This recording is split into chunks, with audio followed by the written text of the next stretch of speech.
Hello everyone, कैसे हैं आप? I hope you all are doing great. पिछले वीडियो में हम लोगों ने 4 मार्क्स के क्वेश्चन स्टार्ट किए थे for our sample paper first, and in this video I am going to start with our second sample paper, और उसमें भी हम लोग 4 मार्क्स के क्वेश्चन जो हैं वो कंप्लीट करने जा रहे हैं। मैं हूं doctor RPS Toor from the quest for maths. इसी एक प्लेटफॉर्म पर you can have expertise mathematics knowledge from school to college and competitions. जैसे कि मैंने आपको पिछले सैंपल पेपर में भी डिस्कस किया था कि सेक्शन सी, जो कि 4 नंबर के क्वेश्चन जिसमें आते हैं, और यहां आपको 7 क्वेश्चंस आएंगे। 7 questions will be there and each carrying 4 marks. So let's begin with first question of section C, and this is our sample paper second. So the statement is find the value of 7 cos inverse of 1/2 plus 12 tangent inverse of 1 minus 4 sine inverse of half. तो यहां इनकी values वो पूछ रहा है, तो सबसे पहले तो आपको जो जूनियर क्लासेस में स्टैंडर्ड वैल्यूज हैं वो आपको यहां याद होनी चाहिए। तो मैं यहां फिल करता हूं इनकी 7 cos inverse of half. Half is the value of cos pi by 3। cos 60 जो होता है that is half, plus 12 tan inverse as it is, और 1 जो है that is the value of tangent pi by 4, right, और minus 4 sine inverse half जो है sign के केस में साइन 30 जो होता है that is sine 30 means pi by 6। तो ये मैंने वैल्यूज पुट कर दी हैं। अब cos और cos inverse will get cancelled each other, तो ये 7 यहां मल्टीप्लाइड विद पाई बाय 3, तो 7 पाई by 3 plus 12 pi by 4 minus 4 pi by 6। यहां cos इनवर्स और cos कैंसिल हो जाएंगे, टेंजेंट इनवर्स और टेंजेंट, और साइन इनवर्स आपस में कैंसिल होने के बाद मेरे पास ये चीज बचती है।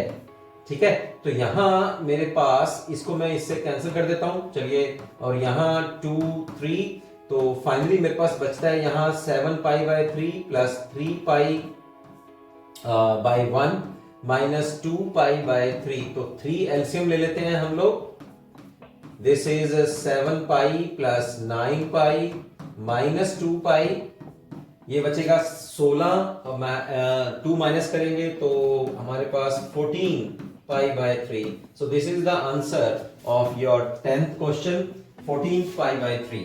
सेकंड क्वेश्चन चलते हैं हम लोग। Differentiate x sine of x power x with respect to x। x के रिस्पेक्ट में डेरिवेटिव करना है, तो डेरिवेटिव करने के लिए सबसे पहले हम लोग इसका लॉगरिथम ले लेते हैं। फिर okay, so this is your 11th question, that is the second question of our section C. Let y is equal to x sine of x power x, right? तो यहां दोनों तरफ हम लोग लॉगरिथम ले लेते हैं, taking logarithm both sides, log both sides. इस तरफ आ गया हमारे पास log ऑफ y, और यहां आ जाएगा x log of x sine of x, right. अब दोनों तरफ आप डिफरेंशिएशन कर दीजिए। यहां आपको बाय प्रोडक्ट रूल से हम लोग डिफरेंशिएट करेंगे। ये हमारे पास फर्स्ट फंक्शन है और logarithm of x sine of x second function हो गया। तो differentiating with respect to x both sides differentiate करते हैं इसका। तो यहां आएगा 1 ओवर y का डिफरेंशिएट करेंगे विद रिस्पेक्ट टू x, तो dy by dx first function as it is. Second function का डेरिवेटिव करेंगे तो आएगा x साइन ऑफ x, ठीक है, लॉगरिथम का। तो ये हो गया 1 ओवर। अब ये प्रोडक्ट फंक्शन फिर आ गया, तो इसका प्रोडक्ट फंक्शन का फिर अंदर करते हैं हम लोग। First function as it is, sine का derivative with respect to x is cos x plus sine of x as it is, और x का डेरिवेटिव आएगा 1। तो ये हुआ फर्स्ट फंक्शन रखा हम लोगों ने एज इट इज, और ये log of x sine of x का डेरिवेटिव हम लोगों ने ये किया। अब सेकंड में log of x plus x into sine of x as it is रखेंगे, और x का डेरिवेटिव करेंगे with respect to x that is 1। ये x इस x से कैंसिल हो गया और थोड़ा सा इसको हम सेट कर लेते हैं। 1 / sin of x, x cos of x plus sin of x plus log of x sin of x। अगर आप इसको sin x को ब्रैकेट के अंदर लेके जाना चाहते हैं तो वो भी ठीक रहेगा, डेरिवेटिव टोटल आ जाएगा हमारे पास। तो यहां sin x को मैं अंदर ब्रैकेट में मल्टीप्लाई कर रहा हूं 1 / sin x को, तो यहां और ये y जो 1 / y है इसको मैं राइट हैंड साइड में ले जा रहा हूं। तो हमारे पास ये dy/dx मैं इकट्ठा ही लिख रहा हूं, इसको राइट हैंड साइड में मल्टीप्लाई हो जाएगा और sin x अंदर मल्टीप्लाई होने के बाद आएगा x cot of x plus 1 और y जो है इधर भी मल्टीप्लाई होना है तो y log of x sin of x। तो अब जो है y की वैल्यू आप पुट कर सकते हैं, दैट इज दिस। तो वो टोटल के साथ में हम लोग पुट कर देते हैं। मैं टोटल बाहर x sin of x power x, तो ये मैंने टोटल y की वैल्यू अंदर इसको और इसको हम लोग कॉमन कर लेते हैं, तो ये आ जाएगा x cot of x plus 1 plus y मैंने बाहर कॉमन ले लिया, उसकी वैल्यू भी पुट कर दी है और inside the bracket you will left with log of x sin of x और total bracket closed. So this is the answer of your differentiation this function with respect to x. Okay, so this is your second question. इसमें अब आपके पास जैसे कि आप देख पा रहे हैं you have internal choice here और internal choice में आपके पास यहां पैरामीट्रिक फंक्शन गिवन है, x is a function of t, y is a function of t, है ना। x जो और y आपस में डायरेक्टली रिलेटेड नहीं है but they are related with another parameter another variable t और you have to find out the value of dy/dx। तो पैरामीट्रिक जो डेरिवेटिव है उसका हम लोग यहां फॉर्मूला यूज करेंगे। I am giving you the solution for your और पार्ट 11th क्वेश्चन, ठीक है। तो यहां पैरामीट्रिक फंक्शन के लिए यानी कि अगर x भी एक t का फंक्शन है और y भी एक अनदर t का फंक्शन है तो dy/dx की जो वैल्यू होती है that is dy/dt over dx/dt। तो यहां फॉर्मूले से देखो, फॉर्मूला अगर आपके सामने है, मैं आपने कई बार देखा होगा मेरे को, मैं जब काम करवाता हूं तो क्या करता हूं, सबसे पहले फॉर्मूला लिखता हूं। उससे ये होता है कि मेरे को फिर नकल मारने की या कहीं देखने की जरूरत नहीं पड़ती। अगर मेरे को फॉर्मूला याद है तो ये समझो आप कि आपका 60% क्वेश्चन जो है वो हो गया, 60% क्वेश्चन हो गया आपका, क्योंकि आपके माइंड में वो सारा क्वेश्चन सॉल्व हो गया। अब मेरे को पता लग गया कि क्या करना है, dy/dt निकालना है, यहां से dx/dt निकालना है, यहां से फिर दोनों को डिवाइड कर देना, तो वो dy/dx आ जाएगा। तो जब फॉर्मूला पता लग गया तो 60% क्वेश्चन हो गया। उसके बाद करना क्या है, सिर्फ 40% जो है आपको पेपर के ऊपर ही तो करना है। तो पहले फॉर्मूला लिख लिया कीजिए, आपको रास्ता साफ हो जाएगा कि मेरे को क्या करना है और कैसे करना है, राइट। तो यहां अब हम लोग इनका जो है डेरिवेटिव कर देते हैं यूजिंग दिस फॉर्मूला। जो जो इस फॉर्मूला में हमें बताया गया है वो हम लोग फिर निकाल देते हैं।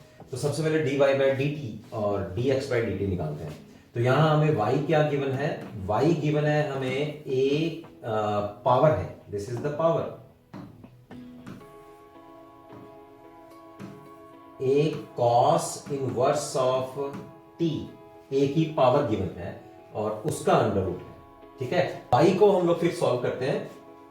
अंडर रूट निकालने के लिए हम लोग बोथ साइड स्क्वायर कर देते हैं। तो यहां हमारे पास आएगा y² is equal to a power cos inverse of t और यहां हम लोग यूज कर रहे हैं formula d/dx of a power x, this is equal to a power x log of a, ठीक। ये फॉर्मूला हम यहां यूज करते हैं और किसके रिस्पेक्ट में डेरिवेटिव कर रहे हैं, t के रिस्पेक्ट में, differentiating both sides with respect to t। तो यहां हमारे पास आएगा 2y dy/dt, this is equal to a power x है तो एक बार तो वैसे का वैसे a cos inverse of t, right. और फिर क्या होता है, a पावर x का a पावर x फिर log ऑफ a, बेस का, तो यहां आएगा लॉग ऑफ ए। और फिर क्या करेंगे, अब क्योंकि ये कंपोजिट फंक्शन है, एक बार ये सारा और फिर एक बार कॉस इनवर्स का भी डेरिवेटिव होएगा। तो derivative of cos inverse is -1 over, minus भी होता है ना, 1 minus t square under the root. तो ये हमारे पास बन गया इसका डेरिवेटिव, इसको नंबर 1 मान लेते हैं हम लोग। अब ले लो x का फंक्शन। x हमारे पास क्या है, x है a power sine inverse of t, तो उसका भी हम लोग दोनों तरफ स्क्वायर कर लेते हैं। तो ये बन जाएगा a sign inverse of t, और अंडर रूट को मैं लेफ्ट हैंड साइड में दोनों तरफ स्क्वायर करने के बाद राइट हैंड साइड का जो अंडर रूट है, स्क्वायर रूट है, वो कैंसिल हो जाएगा। तो डेरिवेटिव करते हैं दोनों तरफ विद रिस्पेक्ट टू x। यहां आएगा 2x dx by dt, this is equal to, यही same formula, a power x का derivative a power sine inverse of t, और फिर क्या आएगा लॉग ऑफ a। फिर क्या करेंगे, अब इसका डेरिवेटिव, साइन इनवर्स का डेरिवेटिव क्या होता है, 1 over 1 minus t square under the root. Cos inverse के डेरिवेटिव में और साइन इनवर्स के डेरिवेटिव में क्या फर्क है, सिर्फ साइन का फर्क होता है। तो ये माइनस साइन आएगा इसके साथ में जब हम लोग कोस वाला डेरिवेटिव करेंगे। ये आ गया हमारे पास नंबर 2। अब हमें क्या करना है, अब हमें 1 और 2 को डिवाइड करना है। कहां पुट करनी है वैल्यू, इस फार्मूले में। dy बाय dt की वैल्यू क्या है, ये रही, और dx बाय dt की वैल्यू क्या है, ये। तो वो निकालने के लिए हम 1 और 2 इक्वेशन को डिवाइड कर देते हैं। डिवाइडिंग 1 बाय 2, तो ये ऊपर और ये नीचे, 2 से 2 कैंसल। यहां नोमरेटर में लेफ्ट हैंड साइड में मेरे पास बचेगा dy बाय dt, और डिनोमिनेटर में आएगा dx बाय dt। ये हो गया ना, डिवाइड हो गया ना, तो ये इनकी वैल्यूज मैंने भर दी हैं। चलिए अब राइट हैंड साइड चलते हैं। राइट हैंड साइड में ध्यान से देखिए क्या क्या कटेगा। यहां log a कटने वाला है, क्योंकि ये फर्स्ट और ये सेकंड कैंसिल हो जाएगा। 1 over 1 minus t square under the root, दोनों तरफ कैंसिल हो जाएगा, एक नेगेटिव साइन बचेगा। तो क्या आया, नेगेटिव साइन। और कौन सी टर्म्स रह जाएंगी, एक ये टर्म और इस तरफ ये वाली टर्म रह जाएंगी। नोमरेटर में आएगा a power cos inverse of t divided by a power sine inverse, a power है,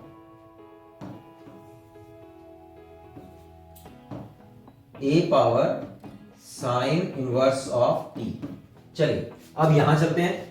हम लोगों ने क्या किया था, y की वैल्यू क्या है यहां, ये चीज, तो y स्क्वायर क्या है, अभी आपको मैंने करके बताया, a power cos inverse of t, और x स्क्वायर क्या है, a power sine inverse of t। तो यहां a कॉस इनवर्स की वैल्यू क्या भरेंगे, a पावर कॉस इनवर्स 2 की वैल्यू भरेंगे y स्क्वायर, और a power sine inverse t की वैल्यू क्या भरेंगे, x स्क्वायर। इधर भी y ओवर x है। अब इसको थोड़ा सा और सॉल्व कर लेते हैं हम लोग। यहां ये y इस y से कैंसिल, और ये x इस x से कैंसिल। तो यहां लेफ्ट हैंड साइड में हमारे पास क्या बचा, यही कर रहा हूं मैं ऊपर, dy by dt divided by dx by dt is equal to minus of, ये y इस y से कैंसिल, और ये x एक x से कैंसिल। राइट हैंड साइड में बचा माइनस y ओवर x, और ये वैल्यू किसकी है, according to our formula this is the value of dy by dx. So our answer of dy by dx is this, and this is our proof which he asking us to prove this. dy by dx is equal to minus y by x. So this is the internal choice part of our 11th question. चलते हैं अब 12th question में। 12th question में भी हमारे पास जो है internal choice है। तो यहां 12th क्वेश्चन में देखिए, यहां आपके पास x-1, x-2, x-3 तीन लीनियर फैक्टर्स हैं और उनका इंटीग्रेशन करना है।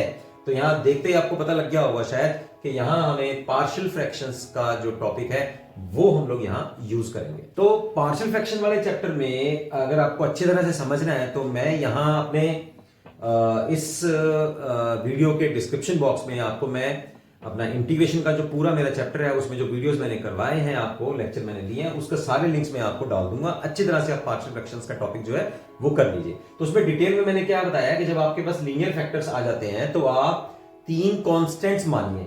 चलिए थोड़ा सा मैं आपको वो वाला पार्ट बताता हूं कि 3 कांस्टेंट्स हम लोग मानेंगे और सिर्फ हम लोग अब ये फंक्शन ले रहे हैं। ओके, तो फंक्शन लेने के लिए जैसे व्हाट आई मीन टू से integrant here 1 over x minus 1 x minus 2 x minus 3, ये पार्ट मैंने आपको बताया हुआ है। 3 लीनियर है तो 3 कांस्टेंट्स मानिए आप अलग अलग, प्लस b आपको याद आ गया होगा उस बच्चे को डेफिनेटली जिसने मेरे लेक्चर्स में से किया है। अब आपने क्या करना है, कंपेयर करना है और यहां ए बी सी की वैल्यू निकालनी है और यहां पुट करके फिर इंटीग्रेशन कर देना है। तो जो मल्टीप्लिकेशन में यहां डिनोमिनेटर में फैक्टर्स हैं वो प्लस और माइनस में आपके पास आ जाएंगे and you can solve easily. देखो अब इसको भी सॉल्व करने का एक इजी तरीका और क्या है, वो इजी तरीका ये है कि आप यहीं से इसको शुरू कीजिए क्वेश्चन को और जो 3 लीनियर फैक्टर्स हैं उसमें से x की 3 डिफरेंट वैल्यूज निकाल लीजिए। वो 3 डिफरेंट वैल्यूज क्या आएंगी, अगर मैं इन तीनों फैक्टर्स को इंडिपेंडेंटली 0 के बराबर पुट करता हूं तो मेरे पास 3 लीनियर वैल्यूज आती हैं। 3 वैल्यूज आएंगी 1 2 और 3। इसको 0 पुट करूंगा तो x1, इसको 0 पुट करूंगा तो 2 और इसको 0 पुट करूंगा तो 3। अब आपको क्या करना है, अब आपको यह करना है कि अलग अलग इंटीग्रेशन कर लीजिए। ये फैक्टर्स में अगर हम लोग x इक्वल टू 1 पुट कर रहे हैं तो आपको वो वाले फैक्टर के अंदर पुट नहीं करना जहां से वो निकाला है। कहने का मतलब है कि अगर मैं 1 को यहां पुट करूंगा तो 1 माइनस 1 कितना हो जाएगा 0, तो डिनोमिनेटर में 0 नहीं आना चाहिए। 2 रीजंस मैंने दिए हैं, क्या कि जो वैल्यू जिस फैक्टर में से निकाली है उस फैक्टर में उसको दोबारा पुट नहीं करना। बाकी के जितने भी फैक्टर हमारे पास बचते हैं, बाकी के मतलब यहां 2 फैक्टर्स बचे हैं तो ये 1 उनमें पुट करने हैं आपको। अब जैसे 2 है तो जो मैंने आपको बताया 2 अब कहां पुट नहीं करना, इस x माइनस 2 में पुट नहीं करना। कहां पुट करेंगे, फर्स्ट और थर्ड में। x इक्वल टू 3 कहां पुट नहीं करना, थर्ड फैक्टर में, फर्स्ट और सेकंड में करना। तो इस तरह से आपके 3 प्लस वाले जो है अलग टर्म बन जाएंगी। तो पहला क्या बनेगा हमारे पास, x minus 1 as it is रखते हैं। अब हम क्या पुट कर रहे हैं, 1 पुट कर रहे हैं तो सेकंड और थर्ड फैक्टर में पुट करते हैं। क्या आएगा 1 माइनस 2 और 1 माइनस 3, ठीक है। और ये हो गया dx, प्लस लगाओ आप, अपने आप से माइनस आता जाएगा जिस टर्म में भी आना होगा। फिर dx लगाओ। अब क्या करेंगे, 2 पुट कर रहे हैं, सेकंड फैक्टर में पुट नहीं करना, फर्स्ट और थर्ड में पुट करना है। तो क्या आएगा 2 माइनस 1 और यहां आया x माइनस 2 और यहां आया 2 माइनस 3, ठीक है। और प्लस थर्ड फैक्टर, थर्ड हमारे पास थर्ड टर्म जो आएगी वो थर्ड वैल्यू पुट करने पे आएगी और थर्ड फैक्टर में ही उसको पुट नहीं करना, फर्स्ट और थर्ड में पुट करना है। तो यहां आएगा 3 माइनस 1 इंटू 3 माइनस 2 और यहां आया x माइनस 3, राइट। तो अब आपको क्या करना है, अब बस इजीली बस अब आपको सॉल्व करना है और कुछ नहीं करना। सारा वो एबीसी वाला जो कंपेयर करना है, एबीसी की वैल्यू निकालनी है, पुट करनी है, वो एक लंबा मेथड है लेकिन वो जनरलाइज मेथड है, ठीक है। उस मेथड को सबसे पहले आप कर लो, फिर यहां शॉर्टकट मारना। ये शॉर्टकट मारने का तरीका है। अगर आप देखिए, मैं आपको सलाह ये दूंगा, जल्दी से शॉर्टकट मत मारिए। जो छोटे रास्ते हम लोग सोचते हैं ना, वहां जाके कई बार बंदा फंस जाता है। ये सिर्फ वही करे जिसको वो पूरा चैप्टर, जो पूरा एक्सरसाइज पार्शियल फ्रैक्शंस की अच्छी तरह से एबीसी और जो भी अगर क्वाड्रेटिक फैक्टर आता है तो उनकी वैल्यू निकालनी आपको कंपैरिजन से आ गई हैं, तब आप ये शॉर्टकट मेथड लगाइए। ओके, एक बात और कहना चाहूंगा, अगर आपको मेरे वीडियोस में से, इस चैनल के कंटेंट में से आपको वैल्यू मिल रही है तो काइंडली 2 मिनट निकालो बच्चों, अपने साथ के बच्चों को भी आप फायदा करो। कैसा फायदा कर सकते हैं, उनका भी हम लोग भला कर सकते हैं। जैसे अब ये हम लोग 5 सैंपल पेपर्स में 1 और 2 मार्क्स के क्वेश्चंस कर चुके हैं और मैंने प्रीवियस वीडियो में 4 मार्क्स का फर्स्ट सैंपल पेपर आपको करवाया। तो ये उन बच्चों को भी जरूरत है जहां तक ये वीडियो नहीं पहुंच रहे हैं। तो आप कैसे हेल्प कर सकते हैं, अपने सारे व्हाट्सएप ग्रुप में, अपने सारे टेलीग्राम ग्रुप में, अपने फेसबुक, अपने इंस्टा में, सभी जगह इस चैनल के मटेरियल को आप शेयर कीजिए ताकि जिनको अभी तक नहीं मिले हैं, जिनको जरूरत है ज्यादा से ज्यादा, जो अलग से बाहर ट्यूशंस के पैसे नहीं खर्च सकते, उनको हेल्प हो जाएगी। और इसी तरह से आप इस चैनल के कंटेंट को ज्यादा से ज्यादा लोगों तक पहुंचाने में भी हेल्प कर पाओगे। तो चलते हैं फिर यहां, और अगर आप अभी नए हैं तो फटाफट से सब्सक्राइब कर लीजिए इस चैनल को। ओके, तो चलते हैं आगे। अब मैं क्या बता रहा था आपको कि अब इसको आप सॉल्व कर लीजिए। तो यहां बनेगा 1 माइनस 2 और 1 माइनस 3, है ना। तो -1 और -2, तो माइनस और माइनस प्लस हो गया, तो 1/2 आया। 1/2 हम लोग बाहर निकाल लेते हैं, यहां आ गया x-1 plus dx। Divided by x minus 2 तो आएगा ही आएगा, ये है 2 माइनस 1 तो 1 और 2 माइनस 3 तो माइनस 1, तो यहां क्या आ गया माइनस ऑफ x माइनस 2, और तीसरा हमारे पास क्या आएगा dx, 3 minus 1 is 2, 3 minus 2 is 1, तो कितना आ गया 1/2 बाहर आ गया x माइनस 3, ये देखो कितना इजी हो गया ना। अब बस इंटीग्रेशन कर दो, कितना बना 1/2 log of x minus 1 minus ये माइनस वाला, और ये आएगा log of x minus 2 plus 1/2 log of x minus 3 plus a constant of integration. के लिए हम लोग क्या करते हैं, ये 1/2 यहां, ये log ऑफ x माइनस 1 भी यहां, जो सेकंड टर्म है उसमें 1/2 नहीं है क्योंकि मैं 1/2 कॉमन करना चाहता हूं, तो मैं क्या करूंगा 2 से मल्टीप्लाई और 2 से यहां डिवाइड कर देता हूं, ठीक है। ये जो है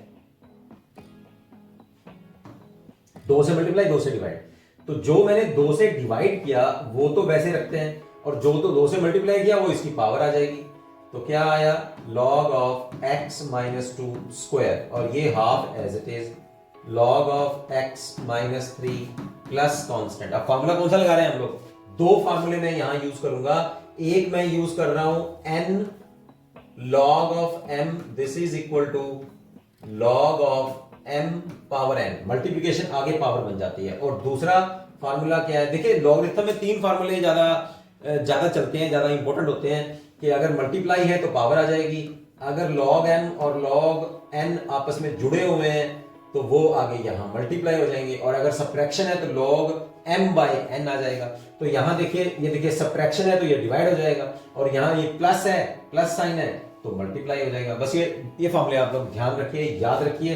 तो अब मैं तीनों टर्म्स में से 1/2 कॉमन कर रहा हूं, और जो प्लस वाले हैं ये फर्स्ट और थर्ड प्लस वाले हैं तो ये मल्टीप्लाई हो जाएंगे। तो यहां क्या आया logarithm of x minus 1 into x minus 3, और जो माइनस वाला था वो डिवाइड हो जाएगा, क्या है वो स्क्वायर फैक्टर है, तो x माइनस 2 का स्क्वायर, राइट। और ये हुआ हमारा इनका एक इकट्ठा फार्मूला लगा दिया यहां पर मैंने, और plus constant sine as it is. This is the answer of your 12th question first part. चलते हैं 12th क्वेश्चन सेकंड पार्ट, जो कि हमारे पास इंटरनल चॉइस क्वेश्चन है।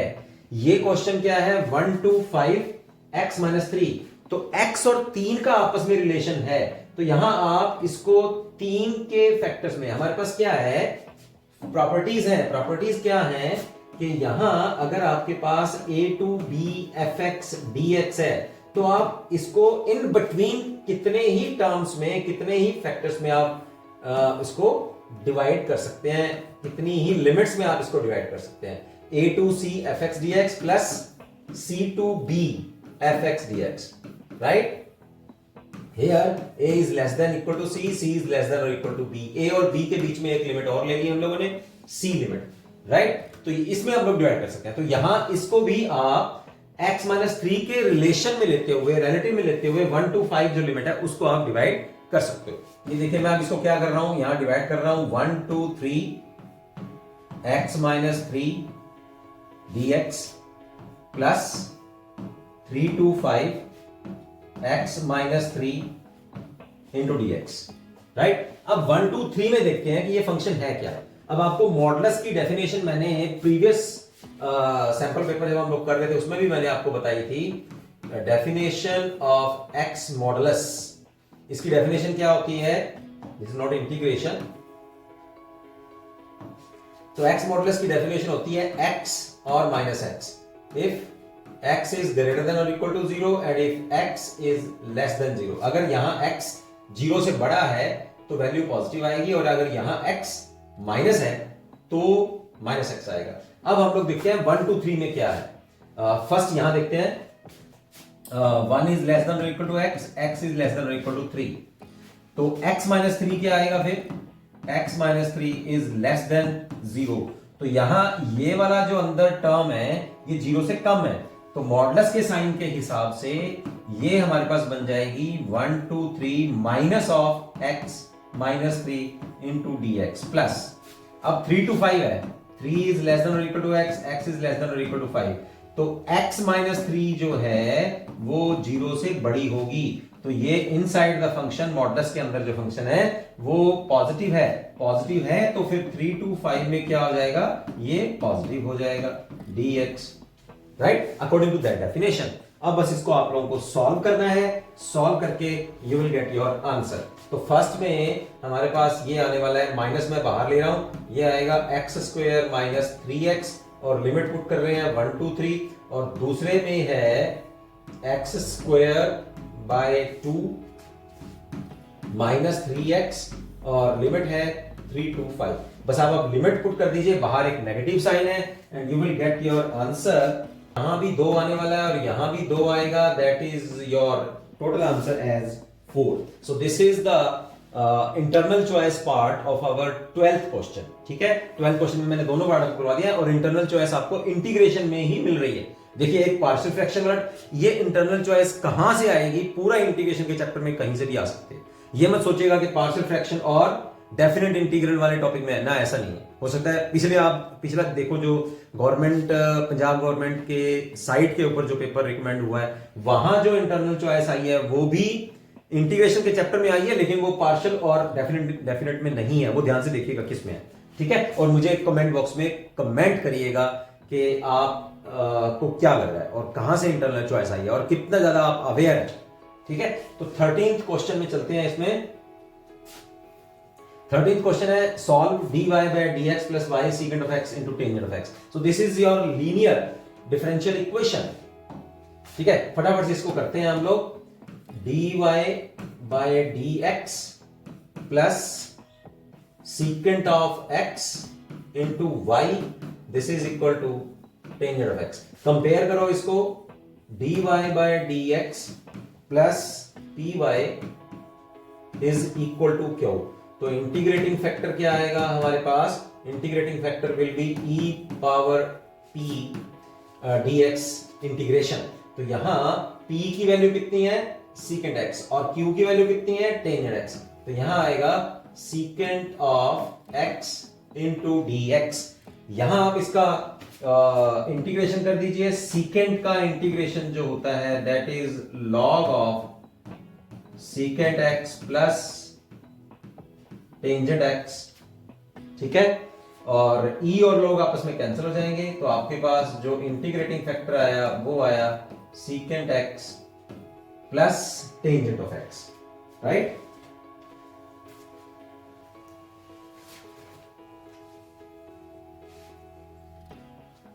चलिए अब इसका सॉल्यूशन निकालते हैं। तो सॉल्यूशन क्या होता है फिर, solution is y into integrating factor, right, this is equal to q into integrating factor dx plus a constant of integration।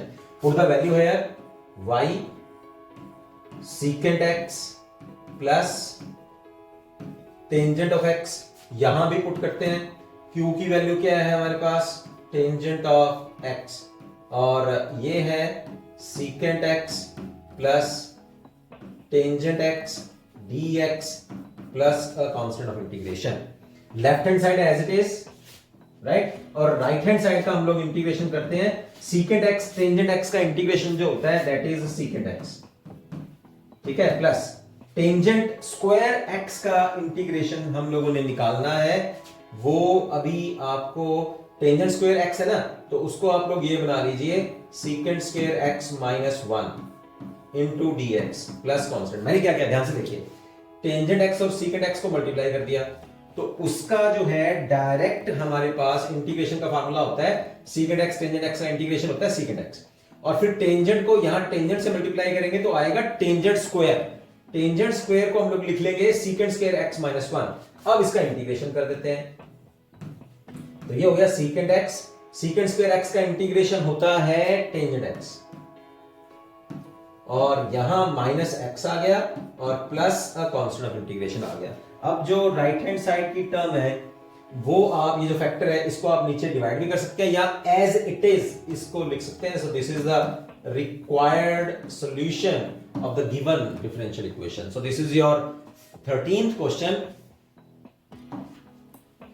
Question जो है हमारा लीनियर प्रोग्रामिंग प्रॉब्लम्स में से एक क्वेश्चन है। You have to maximise this function. कई बार लिखा होता है मैक्सिमाइज और मिनिमाइज, तो दोनों आंसर आप निकाल सकते हैं सब्जेक्ट टू दिस कंस्ट्रेंट्स। ये कंस्ट्रेंट्स गिवन है आपको और इन कंस्ट्रेंट्स के अकॉर्डिंग आपको फिजिबल रीजन बनाना है और वहां से आपको कॉर्नर पॉइंट्स चूज करने हैं and those corner points will be deciding points कि ये मैक्सिमा है या मिनिमम वैल्यू इसकी होएगी। So I had already solve this question. See try to understand. You have given the objective function जिसको हमने चेक करना होता है कि मैक्सिमाइज और मिनिमाइज के लिए, उसको हम लोग बोलते हैं objective function. So it is given to you as z is equal to 4x plus 5y और कंस्ट्रेंट्स हमें क्या गिवन है 4x plus 3y less than और इक्वल टू 10 और 3x plus 4y less than और equal to 10 and also constraint x greater than equal to 0 and y also greater than equal to 0। तो यहां सबसे पहले हम लोग इस लाइन को ड्रॉ करते हैं, plotting the line 4x plus 3y is equal to 10। I am naming it as equation number 1। तो क्या किया मैंने, x की वैल्यू जब हम लोग यहां 0 पुट करेंगे तो y की वैल्यू आ जाएगी 4, x की वैल्यू 3 पुट करेंगे यहां तो 12 और 12 कैंसिल हो जाएगा, y की वैल्यू आ जाएगी 0। तो एक टेबल हमारे पास ये बन गया। सेकंड जो इनइक्वालिटी है उसको इक्वेशन बनाते हुए हम लोग लाइन को प्लॉट करते हैं। तो 3x plus 4y is equal to 12। तो x की वैल्यू मैं यहां 0 पुट करूंगा तो y की वैल्यू आ जाएगी 3। y की वैल्यू 0 तब आएगी जब x की वैल्यू 4 होगी। ऐसे कह सकते हैं कि x की वैल्यू 4 पुट करेंगे तो यहां 12 विल गेट कैंसल, तो y की वैल्यू 0 आ जाएगी। तो ये दो टेबल्स जो है मेरे पास आ गए हैं। इन दो टेबल्स के अकॉर्डिंग ये थर्ड और फोर्थ कंस्ट्रेंट हमें क्या कह रही है कि x और y की वैल्यू जो है वो 0 से बड़ी होनी चाहिए, यानी कि ये सारा जो हमारे पास फिजिबल रीजन बनेगा वो फर्स्ट क्वाड्रेंट में बनना चाहिए। ओके, पॉजिटिव वर्ड जिसमें x और y दोनों पॉजिटिव हो। तो चलिए इन दोनों लाइन को हम लोग अब प्लॉट करते हैं। मैंने यहां इन पॉइंट्स को नंबर दे दिए हैं, नेम दे दिया है। A will be the point 04 और B will be the point 30, C 03 और D will be the point 40। तो इन चार पॉइंट्स को मैंने यहां हमारा कोऑर्डिनेट सिस्टम में, एक्सिस सिस्टम में मैंने उनको प्लॉट कर दिया है। एक्स और वाई सिस्टम 1 2 3 4 5। तो यहां सबसे पहला A पॉइंट हमारा है 04। तो 04 कहां होगा, y एक्सिस पे, x0 y4, तो ये डिस्टेंस जो है 4। तो ये पॉइंट आ गया मेरे पास A पॉइंट। B पॉइंट क्या है 30, तो ये वाला बन जाएगा 30। x की तरफ 3 डिस्टेंस है और y की तरफ 0 डिस्टेंस, राइट। फिर C पॉइंट को हम लोग ड्रॉ कर लेते हैं 0 और 3। C पॉइंट ये हो गया हमारा और D पॉइंट क्या है 40, तो वो ये हो गया। तो सबसे पहले हम लोग A और B को आपस में मिला लेते हैं, तो ये लाइन बनेगी हमारे पास। This is our first line जो हमने नंबर 1 वहां गिवन है। ओके, और यहां C और D को हम लोग आपस में मिलाएंगे, राइट। तो हमारे पास बनेगी सेकंड लाइन जिसको मैंने इक्वेशन नंबर 2 नाम दिया हुआ है। ओके, एक बार फिर हम लोग और चेक कर लेते हैं कि ये x और y 0 से बड़े होने का मतलब है कि ये पॉजिटिव रीजन में है, फर्स्ट क्वाड्रेंट में है हमारे पास ये सारा सिस्टम जो है। लेकिन जब हम इसको ड्रॉ करेंगे, अब देखो यहां हमारे पास 3 पोर्शन जो है वो फिजिबल रीजन हमें लग रहा है कि ऐसा है, एक ये वाला, एक ये वाला और एक ये वाला। तो इन तीनों में सबसे जो एक्चुअल या सबसे प्रॉपर जो फिजिबल रीजन है वो क्या होएगा, उसके लिए फिर हम लोग चेक करते हैं कि क्या ओरिजिन के पॉइंट्स दोनों को सेटिस्फाई करते हैं। बिल्कुल कर रहे हैं। देखिए 0 0 यहां पुट करेंगे 0 0, तो 0 plus 0 less than equal to 0, यानी कि 12 जो है वो 0 से बड़ा है। तो इसमें भी पुट करके देख लो तब भी है। ट्रू फॉर बोथ लाइंस, दोनों लाइंस के लिए ओरिजिन जो है वो सेटिस्फाई करता है। यानी कि कहने का मतलब क्या है कि जब भी आप फिजिबल रीजन ड्रॉ करेंगे उसमें ओरिजिन वाला पॉइंट आना चाहिए। इसका मतलब दोनों लाइंस के कॉमन पोर्शन भी होना चाहिए, यानी कि ये वाली हमारे पास है सेकंड लाइन और ये जो येलो वाली है ये हमारे पास फर्स्ट लाइन है। इन दोनों के जो बीच का या इन दोनों के कॉमन पोर्शन जो है that will B this portion. ठीक है, यहां मैं ये लाइनिंग खींच रहा हूं, ये हमारे पास कॉमन पोर्शन यानी कि फिजिबल रीजन आ जाएगा। इस फिजिबल रीजन में आप जरा ध्यान से देखिए, फिर इसके कॉमन पॉइंट्स देखो। ये क्यों लेना है, ये दोनों क्यों नहीं लेने हैं, ये दोनों नहीं लेने आपने, ये भी नहीं लेने। क्यों, क्योंकि ओरिजिन बीच में आना चाहिए। ये दो रीजन जो है उसमें ओरिजिन बीच में नहीं आता, ओरिजिन की तरफ होना चाहिए क्योंकि ओरिजिन उन लाइंस को सेटिस्फाई करता है। तो हमारे पास फिजिबल रीजन कौन सा आया, फिजिबल रीजन में यहां लिख देता हूं CO, यहां लिखते हैं फिजिबल रीजन। ठीक है, CO, राइट, यहां है बी, और बी से फिर हम लोग ई की तरफ चलते हैं, और ई से फिर हम लोग सी की तरफ चलते हैं। सी ओ बी ई सी, ये हमारे पास फिजिबल रीजन बना। अब इस फिजिबल रीजन को देखते हुए आपको क्या लग रहा है कि इस फिजिबल रीजन में कॉर्नर पॉइंट्स कौन से हैं?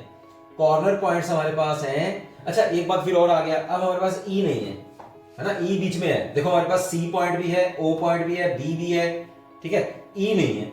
तो ई क्या है? E is the intersection of our first line and second line. तो फर्स्ट और सेकंड लाइन का इंटरसेक्शन जो हम लोग करेंगे, तो जो पॉइंट आएगा that will be our E point. तो अब मैं यहां पॉइंट ऑफ इंटरसेक्शन निकाल रहा हूं, ये जो येलो पोर्शन है that is the point of intersection of our first line and second line. तो मैंने क्या किया, जूनियर क्लासेस में हम लोग क्या करते थे कि एलिमिनेशन मेथड लगाते हैं हम लोग। एलिमिनेशन मेथड में क्या होता है, यहाँ पे एक्स कोऑर्डिनेट को एलिमिनेट कर दो या वाई कोऑर्डिनेट को एलिमिनेट कर दो।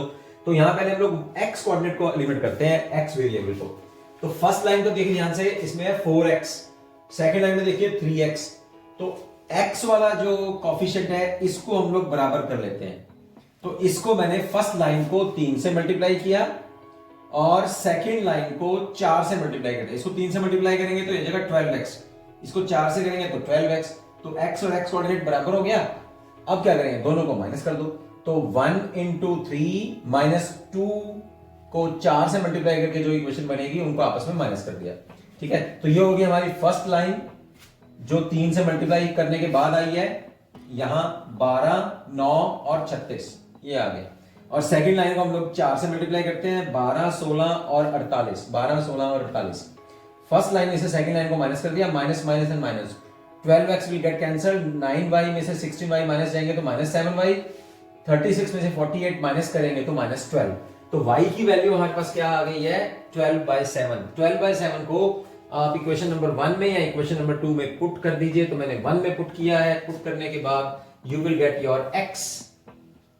तो y भी सेम है और x भी सेम है। तो हमारे पास पॉइंट ऑफ इंटरसेक्शन क्या आया, 12/7 एंड 12/7। तो E हमारे पास ये पॉइंट आ गया। चलो अब हम लोग फाइनल अपने काम की तरफ चलते हैं कि इस फिजिबल रीजन में हमें ये चारों पॉइंट्स मिल गए हैं जिनसे एनक्लोज्ड है।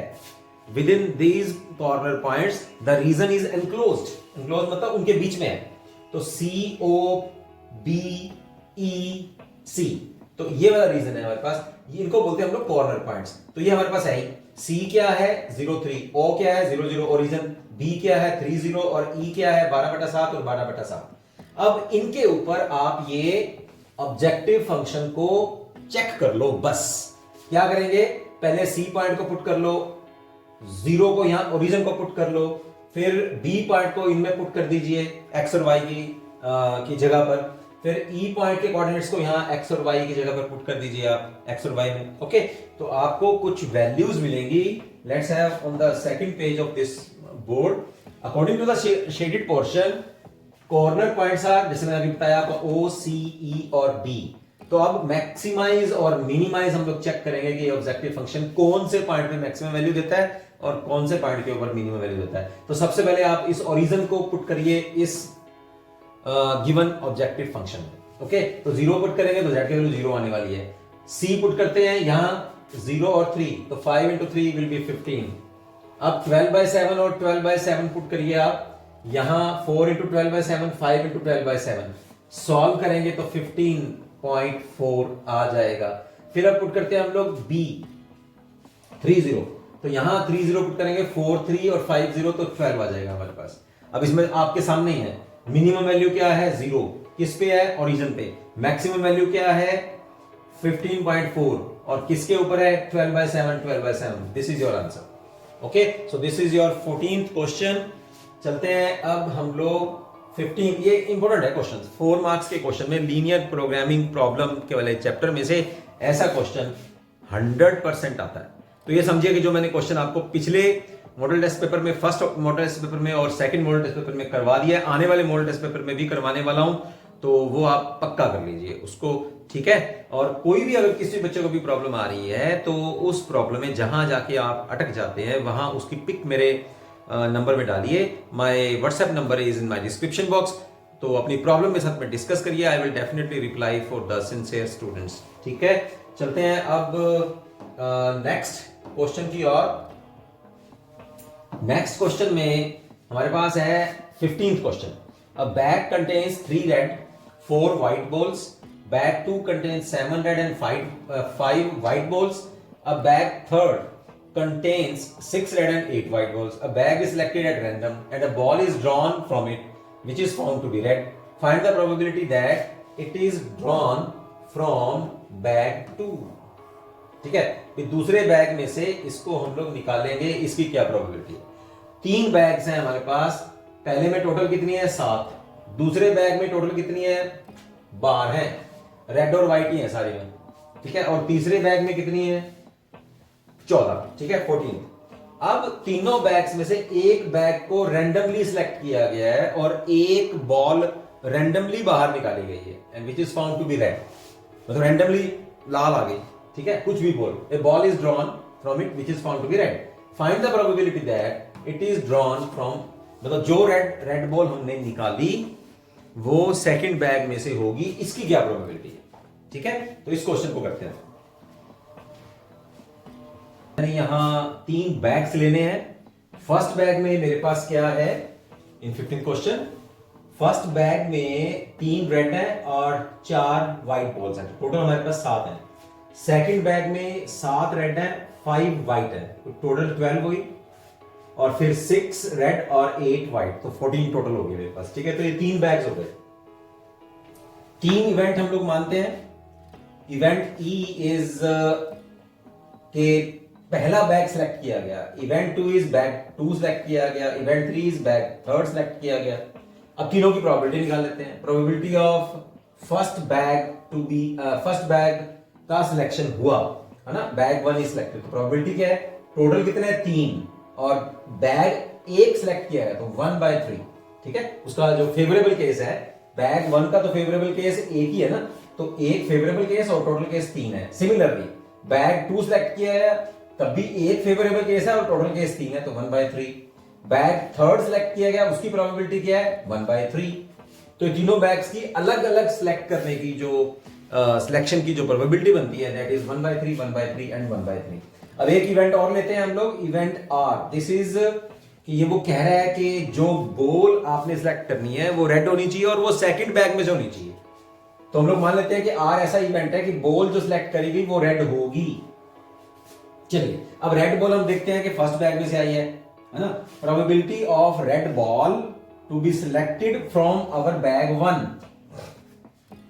अब अगर मान लीजिए गलती से यहां रैंडमली फर्स्ट बैग हमने चूज कर लिया, तो उसमें रेड बॉल आने की प्रोबेबिलिटी कितनी है, रेड के फेवरेबल केस कितने हैं 3 और टोटल कितने हैं 7, तो 3/7 प्रोबेबिलिटी आ गई।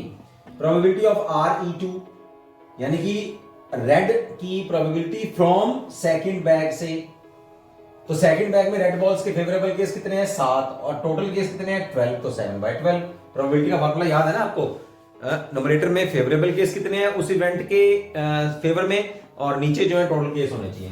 तो यहां थर्ड क्या है, probability of red ball from third bag. Third bag में रेड बॉल्स कितनी है 6, टोटल कितनी है 14, तो 6/14 जो है ये प्रोबेबिलिटी बनती है रेड बॉल की फ्रॉम थर्ड बैग में से। तो ये 6 प्रोबेबिलिटीज मैंने निकाल के रख ली। अब बेस थ्योरम हम लोग यूज करते हैं। बेस थ्योरम को यूज करने के लिए लास्ट की स्टेटमेंट क्या बनती है, उसमें लाइन क्या बनती है कि फाइंड द प्रोबेबिलिटी कि एक रैंडम बैग चूज किया गया, उसमें एक जो बॉल निकाली गई वो रेड थी और वो रेड बॉल भी सेकंड बैग में से होनी चाहिए। तो यहां निकाल रहे हैं हम लोग probability of E2। E2 means second bag select किया गया और सेकंड बैग में किसकी प्रोबेबिलिटी है, रेड की। इसकी प्रोबेबिलिटी क्या बनेगी, probability of red bag multiplied with probability of red ball selected from second bag, ठीक। और नीचे हम लोग डिवाइड कर रहे हैं अब वो सारी प्रोबेबिलिटीज जो सेकंड बैग से रिलेटेड ना हो, ठीक। तो प्रोबेबिलिटी ऑफ E1 यानी कि बैग 1 सिलेक्ट करने की probability multiplied with probability of red ball from first bag. Probability of second bag multiplied with probability of red ball selected from second bag. probability of third bag multiplied with probability of red ball selected from our bag number third. तो इनकी values अब आप put कर दीजिए. Probability of E2 कितनी है 1/3, probability 1/3 और probability of RE2 कितनी है वो हम लोग यहाँ निकाल चुके हैं 7/12 वो न्यूमरेटर में ले गए. अब तीनों की अलग अलग से प्रोबेबिलिटी भर दी. PE1 कितनी है 1/3, PRE1 कितनी है 3/7 वो पुट कर दिया. PE2 कितनी है 1/3, RE2 कितना है 7/12, PE3 कितना है 1/3 और PRE3 कितना है 6/4. बस इसको आप सॉल्व कर लीजिए. सॉल्व करने के बाद आपके पास 49 डिवाइडेड बाय 121 प्रोबेबिलिटी आ जाएगी. क्या प्रोबेबिलिटी कि रैंडमली जो बैग सेलेक्ट किया वो सेकंड बैग होगा इन तीनों बैग्स में से, और रैंडमली जो भी बॉल हम चूज करेंगे वो रेड बॉल होगी and that is from our bag number second. तो यहां आप देख सकते हैं कि 15 क्वेश्चन का फर्स्ट पार्ट मैंने करवाया. अब इसमें भी इंटरनल चॉइस आपके पास है तो इंटरनल चॉइस वाला क्वेश्चन भी हम लोग कर लेते हैं. A laboratory blood test is 99% effective in detecting a certain disease when it is in fact present. However, the test also yields a false positive report for 0.5% of the healthy person tested. That is, if a healthy person is tested, then with the probability of 0.005, the test will imply he has the disease. If 0.1% of the population actually has the disease, what is the probability that a person has the disease given that his test result is positive? क्या कह रहा है? कहता है एक probability एक laboratory blood test में 99% effective है. लेबोरेटरी ब्लड टेस्ट जो है वो 99% इफेक्टिव है detecting a certain disease when it is in fact present. जब ये वास्तव में किसी के अंदर डिजीज है, कोई भी डिजीज जिसको वो चेक करवाने जा रहे हैं, तो लेबोरेटरी की 99% चेकिंग करने की क्षमता है कि वो डिजीज को वो पकड़ लेगी, चेक कर लेगी कि है, डिटेक्ट कर लेगी भी है. However, फिर भी test also yields a false positive report. कहते हैं कभी कभार 1% जो बाकी जो बचा है ना, ऐसा भी है कि कई बार वो फॉल्स पॉजिटिव रिपोर्ट भी दे देती है. 4.5% of the healthy person tested, जो हेल्दी पर्सन टेस्ट किया उसमें 0.5% को वो पॉजिटिव टेस्ट दे दिया, यानी कि वो ये भी दिखा देती है कि उसमें भी अंदर भी डिजीज है जबकि वो हेल्दी था. ठीक है, दैट इज उसका मतलब बताया गया. That is if healthy person is tested then with the probability of 0.005 यानी कि 0.5% है ना, 0.5 डिवाइडेड बाय 100 करेंगे तो 0.005 हो जाएगा. Right, the test will imply he has the disease, यानी कि पर्सन हेल्दी है फिर भी उसको गलत रिपोर्ट देने की प्रोबेबिलिटी है 0.005. ठीक है, और सही होने की क्या प्रोबेबिलिटी है? अगर पर्सन डिजीज वाला है तो उसको 99% वो उसका डिजीज पकड़ लेते हैं, वो आ जाता है रिपोर्ट में. If 0.1% of the population actually has a disease, अगर वास्तव में टोटल पॉपुलेशन जितनी हम लोग ले रहे हैं, मान लो 100 लोग ले रहे हैं, उसमें से 0.1% लोगों को एक्चुअल में डिजीज है, what is the probability that a person has a disease given that his test result is positive? What is the probability? वो probability बताइए आप कि एक पर्सन को डिजीज होगा and given that his test result is positive. ठीक है, मतलब रिजल्ट टेस्ट के अंदर ये रिजल्ट पॉजिटिव आया. What is the probability that a person has the disease, कि पर्सन को डिजीज होगा उसकी क्या प्रोबेबिलिटी. राइट, तो इसको हम लोग करते हैं फिर.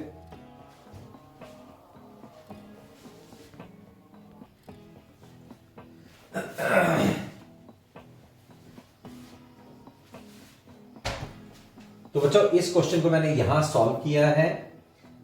इवेंट इवन मानते हैं the person has the disease, मतलब ऐसा इवेंट के पर्सन को डिजीज हो और डिजीज को डिटेक्ट करने की लेबोरेटरी के पास कितनी क्षमता है, कितनी कैपेबिलिटी है? 99%. अगर किसी पर्सन को डिजीज है तो उसके डिजीज को वो पकड़ लेती है. और E2 क्या है? The person is healthy. Right, अब हम लोग प्रोबेबिलिटी ऑफ E1 निकालते हैं. कितना है हमारे पास?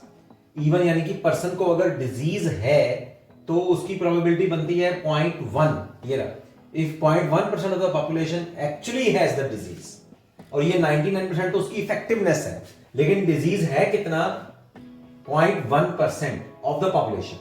ओके, ये पर्सन, क्योंकि पॉपुलेशन का हम लोग डिजीज पता कर रहे हैं, तो 0.1%, इसका मतलब 0.1 ओवर 100, परसेंटेज का 100, और पॉइंट को अगर हम लोग रिमूव करेंगे तो 1/1000 that means 0.01% is the probability of that a person has a disease from all the population. तो ये गिवन है 0.1%। यहां है probability of healthy person. Disease का पता लग गया कि टोटल पॉपुलेशन में डिजीज होने की प्रोबेबिलिटी कितनी है 0.001%। तो हेल्दी होने की प्रोबेबिलिटी कितनी होएगी? टोटल प्रोबेबिलिटी में से डिजीज होने की प्रोबेबिलिटी माइनस कर दो तो हेल्दी होने की प्रोबेबिलिटी क्या आ जाएगी 0.999। ये हमारी उसकी प्रोबेबिलिटी आ जाएगी हेल्दी होने की। अब एक और इवेंट मानते हैं, let A be the event and test is positive. Test अब पॉजिटिव, देखो लेबोरेटरी की कैपेबिलिटी की बात करते हैं। लेबोरेटरी की कैपेबिलिटी क्या है कि जब डिजीज है तो 99% पकड़ लेती है, और जब डिजीज नहीं है तब भी वो 0.5% जो है वो गलत रिपोर्ट दे देती है। तो यहां आप निकालते हैं probability of test is positive when there is a disease. E one means disease होगा, तो उसकी प्रोबेबिलिटी कितनी है हमारे पास? डिजीज होगा तो कैपेबिलिटी कितनी है 99%। 99% 99/100 तो कितना आ जाएगा 0.99। और probability of test is positive when person is healthy, तो उसकी कितनी है फिर? वो ये है हमारे पास 0.5% केसेस में लेबोरेटरी गलत रिपोर्ट भी दे देती है, हेल्दी पर्सन को भी वो बीमार यानी कि उसकी भी रिपोर्ट गलत कर देती है। तो उसका कितना है फिर हमारे पास? Probability of test is positive when the person is healthy, तो उसकी कितनी बनेगी 0.005। 0.5% है ना, तो 0.5% का मतलब है ये हो गया नीचे 2 जीरो आ गई परसेंटेज की, तो यहां आ गया 1000 और 0.005 ये हमारे पास आ गई हेल्दी पर्सन की भी टेस्ट रिपोर्ट पॉजिटिव आ जाए तो ये उसकी प्रोबेबिलिटी होगी। ठीक है, अब रिक्वायर्ड प्रोबेबिलिटी पता कर लेते हैं। रिक्वायर्ड प्रोबेबिलिटी क्या कह रहा है, क्या चेक करना चाहता है? What is the probability that a person has the disease given that his test result is positive. मतलब कोई पर्सन गया और उसकी टेस्ट रिपोर्ट पॉजिटिव आ गई, अब उसकी क्या प्रोबेबिलिटी है कि वो हेल्दी था कि बीमार था? तो कहता है बीमार होने की क्या, what is the probability that a person has the disease. बीमार होने की क्या प्रोबेबिलिटी है जब उसकी टेस्ट रिपोर्ट जो है वो पॉजिटिव आई? हो सकता था कि वो हेल्दी होता, क्योंकि गलती तो उनके पास है ही। कितनी गलती कर देते हैं वो? 0.5% जो है वो गलती कर लेते हैं। तो अब वो कह रहा है कि जिस पर्सन की पॉजिटिव रिपोर्ट आई है उसकी क्या प्रोबेबिलिटी है कि उसको डिजीज होगा। तो प्रोबेबिलिटी क्या निकाल रहे हैं? प्रोबेबिलिटी ऑफ इवन मतलब पर्सन को डिजीज है कब? जब उसकी टेस्ट रिपोर्ट क्या आई है? पॉजिटिव आई है। तो अब इसके बेस थ्योरम के अकॉर्डिंग क्या बनता है? Probability of test report when the person has the disease multiplied with probability of the person having disease from all population. तो वो तो हमारे पास ये बन रहा है 0.001%।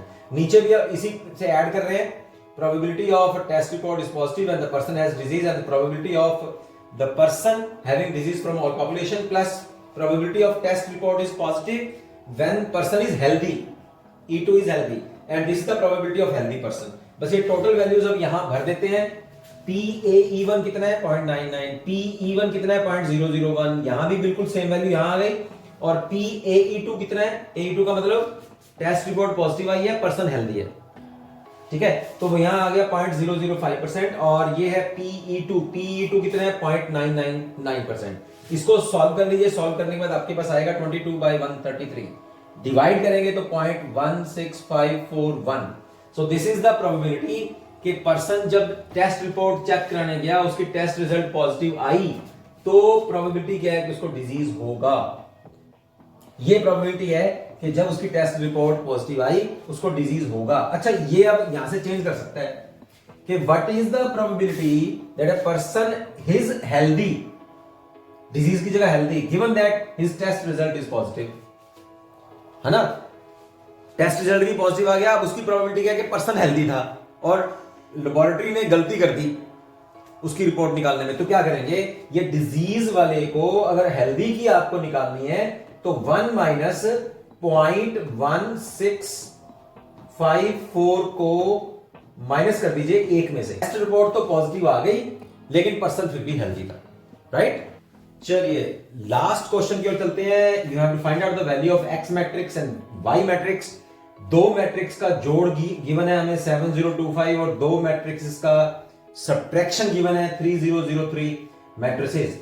तो अब x और y हमें अलग अलग मैट्रिसेस चाहिए, ठीक है। तो इसको हम लोग एक इक्वेशन मान लेते हैं, इसको दो इक्वेशन मान लेते हैं। अब एक और दो को जोड़ते हैं, ठीक है।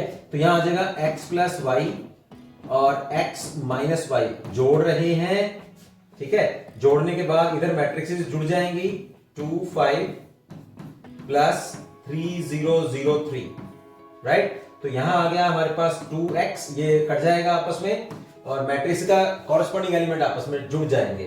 तो 10 0 2 और 8। अब x की वैल्यू क्या करेंगे, दोनों तरफ 2 से डिवाइड कर देते हैं, या 2 को आप राइट हैंड साइड में ले जाइए, दोनों तरफ 2 से डिवाइड कर देंगे तो हर एक एलिमेंट 2 से डिवाइड हो जाएगा। 5 0 1 4, ये आ गया हमारे पास x। अब इस x मैट्रिक्स की वैल्यू को आप किसी एक इक्वेशन में भर दीजिए, आपके पास दूसरी वैल्यू आ जाएगी। तो यहां मैं निकाल के रख लेता हूं, मेरे पास जो x मैट्रिक्स की वैल्यू आई है दैट इज 5 0 1 4, ठीक है। और अब इसको मैं डिलीट कर देता हूं।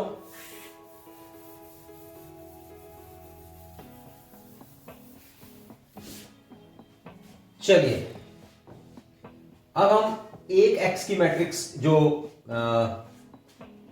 अब हम इस x की वैल्यू को किसी एक इक्वेशन में पुट कर देते हैं। तो सब्स्टिट्यूट इक्वेशन नंबर 3, जो x की जो वैल्यू आई है वो इक्वेशन नंबर 1 में पुट कर देते हैं। तो यहां हमारे पास है इक्वेशन नंबर 1 में 5 0 1 4, मैंने क्या किया, यहां x की वैल्यू पुट कर दी और प्लस y, और राइट हैंड साइड में क्या है 7 0 2 5।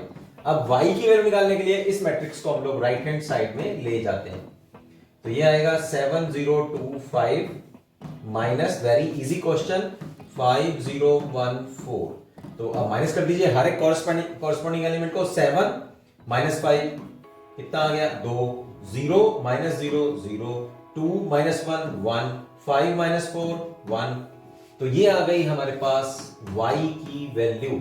y की वैल्यू आई है 2 0 1 1। चलिए ये हमारी फोर्थ इक्वेशन आ गई और ये हमारा आंसर आ गया। अब इसको अगर चेक करना हो तो 3 और 4 को ऐड कर दो और या फिर 3 में से 4 माइनस कर दो।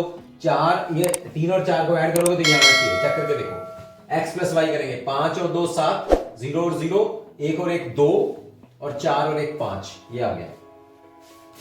3 में से 4 को माइनस करो तो देखो ये आता है 5 माइनस 2 3, 0 माइनस 0 0, 1 माइनस 1 0 और 4 माइनस 1 3। तो ये आ गया। तो this is our answer, x और y की जो इंडिपेंडेंट वैल्यू जो वो मांग रहा था। सो this is all about your 4 marks question in your sample paper 2।